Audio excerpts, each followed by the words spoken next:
Okay, so ang towing cab, ang model po niyan is NCH75. So para saan po ba itong towing cab o towing cabinet kung tawagin? So ito po ay para po mag-tow ng product. Okay? So dito na po kayo maglalagay ng chicken na itoto po natin 2 beses sa loob ng isang araw. Okay? So 2 beses lang po. Okay, 11.5 kung hindi po ako nagkakamali, 11.5 hours na itoto natin yung product dun sa loob ng equipment. Ngayon ang tanong, gaano kadami? So mamaya po, dadaanan po natin yan. Okay? So, punta po tayo dun sa component, no? So, kung nakita nyo po at napansin niyo yung component niya, yung compressor, condenser, so parang para tong yung diniscuss natin upright chiller, which is tama. Kasi ang brand po nito, Neoprist din, lumalamig din po yan, pero may kasamang init. Okay, umiinit, lumalamig, para maito yung product natin. Okay? Sa loob na equipment o yung component sa harapan, meron po tayong hinge, door gasket. So yung door gasket po natin ay push type din, no? So push type din yung gasket, madali lang po uh, kung actual po natin tong dinidiscuss ngayon, ituturo ko po sa inyo kung paano yung pagtanggal niyan, pagkabit, pero may nakaprepare naman po akong video kung sakali po nakakailanganin ninyo. Meron po akong video para dyan, para at least maging guide natin kung paano yung paglinis ng gasket. Okay? Door handle. So yung door handle natin, meron po yung susi.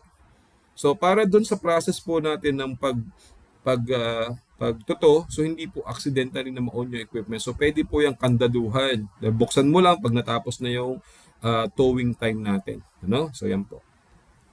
We have the pilaster clip. So yung pilaster clip parang katulad nga po ng refrigerated equipment na. So may pilaster clip, may bullet puttings, merong drain cap. So itong drain cap na to, ito yung nakakabit to sa flooring, yung kulay itim na yan, para hindi mapasok ng SD or ng ano man, kung sino man siya na gustong pumasok diyan sa sa butas na yan. So hindi siya makakapasok diyan. Okay, we have the shelves here, yung shelves natin. Evaporator coil, and we have the evaporator pan. So meron po tayong 3 pan na malalaki, no, para mabilis po yung transfer ng hangin o yung air circulation dun sa loob ng equipment po natin during the towing process. Okay? And we have the probe. We have 2 type of probe. Number 1, the center probe. So ano po yung center probe? So ang center probe, siya po yung kumukuha ng temperature sa loob mismo ng unit. Ayan. So para mas madali nyo maintindihan.